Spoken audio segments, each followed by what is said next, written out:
Hello. Wow, what a first off, that Drapes joke was killer. Also, I love that.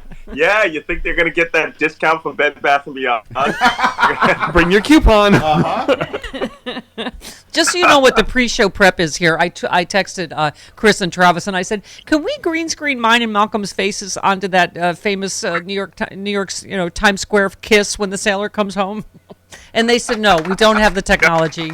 Not in our budget. Somebody will get that up in the next hour. Somebody in Twitter, please help me out. Yes, you should have asked the listeners. The listeners can take care of that for you. There you go.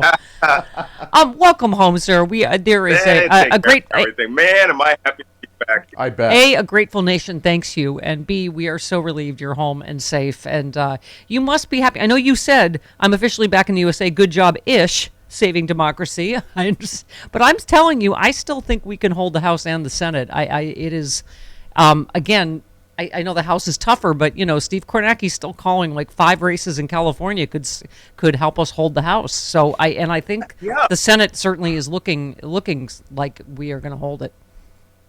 Yeah, great. And when that happens, we're going to find out that it's a disaster for Joe Biden to continue to have consolidated government, which could change the laws for the better of America.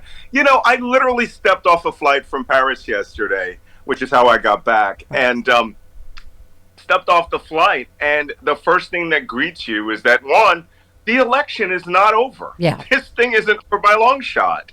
And there are so many races to be called. I don't know, have they called in the last hour, have they called Lauren Boeberts? No, but it's hanging by a thread. It is close. It's like by 60 votes. Down by 67 votes. Yeah. Yeah, it looks like she and Sarah Palin, the GOP, will have 2 less mean girls in the cast. Yeah, but I hear they're getting some real crazies.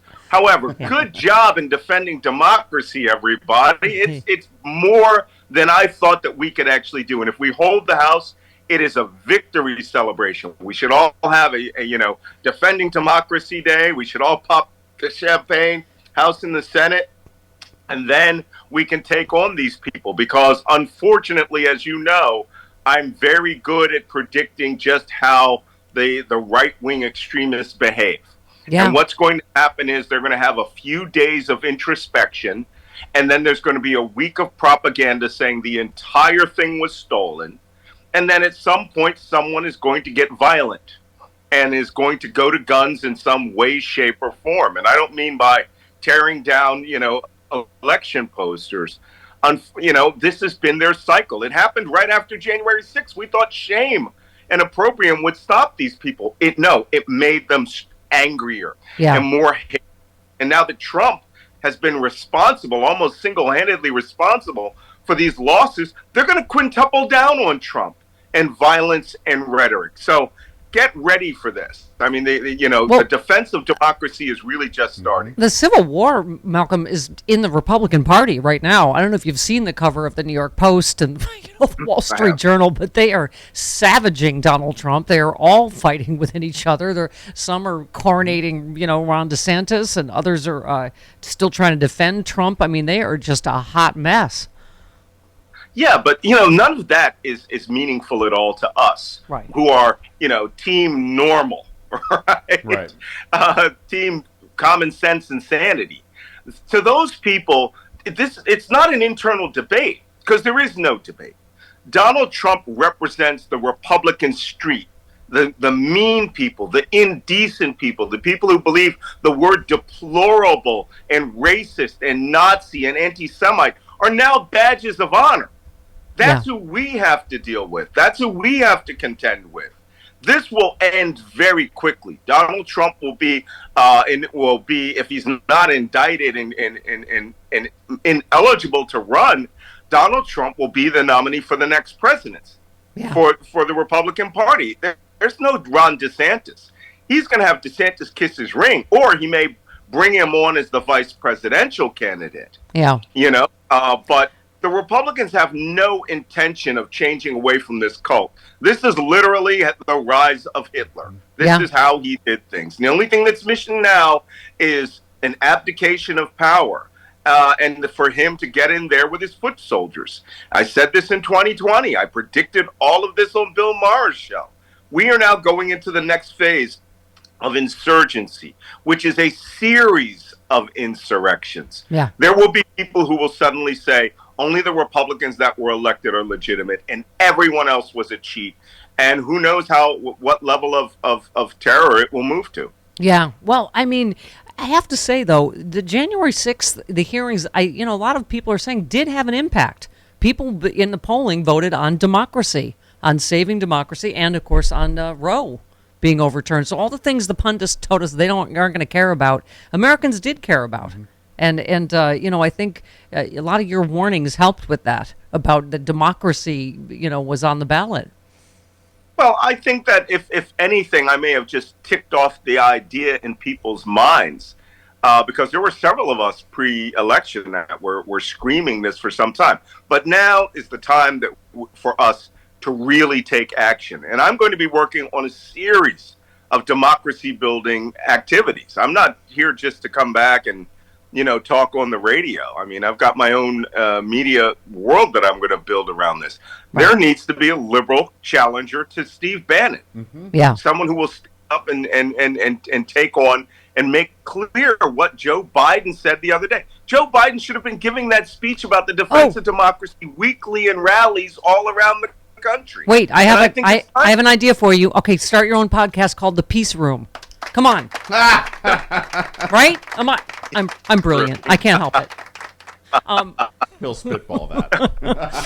And my sub motto will be clean one shirt, knows how to brush his teeth. That's the anti-Bannon. So, Malcolm, you're just back from Ukraine. Obviously, that was on the ballot as well. Marjorie Taylor Greene and others said we will cut off aid to Ukraine if Republicans take over. That's not going to happen now. The president yesterday said, I think it's interesting that Russia waited till after the election to withdraw. What is your take on what is happening there? Obviously, 100,000 Russian troops have been killed or injured, according to the U.S. yesterday. General Mark Milley said it is, that they're at a potential stalemate that could maybe be an opportunity to negotiate peace. What is your take on where we're at with Ukraine? Well, I don't think General Milley said that it was an opportunity to negotiate. First off, I'm going to say this as a member of the Ukrainian International Legion, a senior personnel in the 3rd Special Operations Battalion. There's no negotiating here. Yeah. There will not be any negotiating. Yes, was it the Finnish Prime Minister? I love the way she said it. Here's how it ends. Russia gets out. Get them out. Yeah. That's how this ends, right? Oh, dear. He's frozen. Oh, no. Nope, there he is. Yeah. There you go. Go ahead. Oh, I'm sorry. Yep, go ahead. Did we lose you? Okay. Well, I got it. And, here's what we're going to negotiate on. And I put a tweet out about this last week. We will negotiate your complete and unconditional surrender of your forces on every inch of the territory of Ukraine. Then we will negotiate with you and the Red Cross on how to disarm you, how to facilitate you and give you, some clean clothes and warm meals and a shower, and then how to repatriate your soldiers back home. Mm-hmm. That's all we will negotiate, the unconditional surrender of your forces. Hey, I have lost people now. I have been, where we have people being wounded. I mean, the team that I just trained, we took 75%, casualties in the last month. Yeah. That's just wounds. No one was killed, thank God. But we're putting our blood, sweat, and tears on the line out there, and it's not to have a discussion with Russia. We want the land. We want to liberate these villages back, and we're going to take it, and there will not be any talking about that. And I'm going on my little tour of the points of power in Washington, the House, around hopefully the White House, and I will in the Secretary of Defense's office. And I will spread this message: field of Ukraine, unconditional surrender. Yeah, this is the president, right? On cut 7. Mm-hmm. Yes. Real quick on Putin. Go ahead. To your predecessor, who is about to launch another campaign. So, how do you reassure them, if that is the reason for their questioning, that the former president will not return, or that his political movement, which is still very strong, will not once again take power in the United States? Well, we just have to demonstrate that he will not take power. Talking about Trump coming back, that obviously, Ukraine is going to be concerned about that, right? Well, this is why we should also step up bringing as many weapon systems online as possible. Ukraine has proven themselves as adept on the battlefield, as good as any NATO force that there is. I take a little questioning with whether Ukraine has actually taken 100,000 casualties. If you add up all the wounded in every capacity, quite possibly. But we have taken nowhere near the casualties the Russians have. Yeah. I'm sorry. We bring 100 zip ties per mission now. Yeah. So just to give you an idea, trust me, every time there was a military victory for Ukraine, what did I say, you guys? I was like, that was Malcolm Nance. Mm-hmm. Yeah. Oh, totally. That was totally Malcolm Nance was behind that bridge. That ship that sunk in the Black Sea? Yeah. That bridge. Malcolm Nance. That bridge. Yeah. The bridge. Yeah. Totally. Well, Russia is at a what now moment. Yeah. What to do? They're withdrawing inch by inch, but we have learned to be adept at folding their lines, destroying their artillery forces. They cannot withstand. They are going to get kicked out of Ukraine one way or the other. Yeah. And Malcolm, before we go, as it stands here, I mean, you must be, of course, everything in every one of your books just about happened. Once again, we know that Russia tried to interfere again in this election, as they did again in 2020. But, you must take heart in the fact that it didn't work. Like that at least Americans, thanks to people like you, are a little hipper to them trying to interfere to help Trump and Republicans. Yeah, well, I think it's great. I mean, I'm humbled that in the middle of the summer reading season, the number 6 book on the New York Times bestseller was a book called "They Want to Kill Americans." Yeah, it should be fluffy like Stevens, David Sedaris' book. But Americans are looking up. They're understanding that there is risk here and that democracy must be vigorously defended. And this is what I'm saying to you and your listeners. We are just starting. History starts now. This isn't about, we won or we staved it off. No. And while you were gone, the Paul Pelosi attack happened, which is just a continuation of January 6th and the violence that, So, I mean, I have to hope that we see real accountability for January 6th and Donald Trump all the way up to Donald Trump. Because I do take heart that there was not a lot of, so far cries of voter fraud or violence or anything around these midterms. So, it proves there are also kind of a lot of oopsies. There are a lot of talk. Well, there's a lot of talk, but then they mumble to themselves, get angry, and then start polishing up their weapons and buying more ammo. Yeah. All I want to say is this, okay? We cannot even start to think of taking our foot off the gas. Our biggest problem is we do not push the message as it exists. Defend democracy. The Republicans are crazy.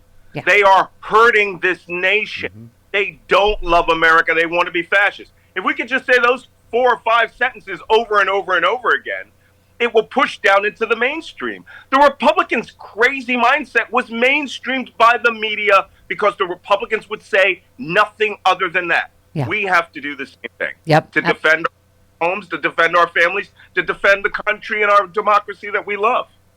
Welcome home, sailor. Somebody better have that picture of me kissing Malcolm Nance in Times Square up by the end of this commercial. Love you, Malcolm Nance. See you next week, honey. Welcome home.